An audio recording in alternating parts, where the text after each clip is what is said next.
Hello বন্ধুরা, তোমরা সবাই কেমন আছো? আশা করি তোমরা সবাই খুব ভালো আছো আর আমিও ভালো আছি। তো এখন দেখো সন্ধ্যা বলতে গেলে নয়, রুটি হয়ে গিয়েছে, এখন 7টা বাজে।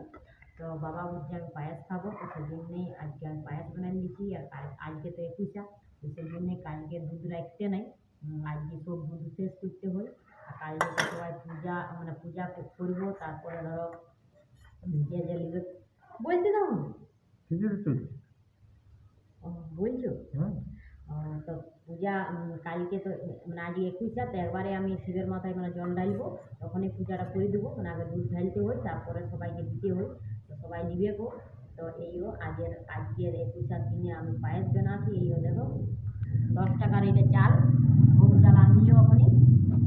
এইও দেখো, আর সব দুধ দিন নিয়েছি, এক কড়াই ছিল, এতটা ছিল, কমে গেল। কিন্তু আমরা খাবো না, আমরা খাইতে পাবো না এখন। আমার বর, আমি, মা খাই নাই। কাল থেকে মা স্টার্ট করবে খেতে, যদি খাই তো। কিন্তু আমরা যতক্ষণ না পূজা করি ততক্ষণ না, এই দুধের না পূজা না হইলে খেতে পাবো নাই। যদি খাইতে মন করছে, বাবু খায়, বাবা খায়। তো বাই, টাটা। এই বাবু খাইছে, বলে দাও ম্যাগি খাচ্ছি আমি,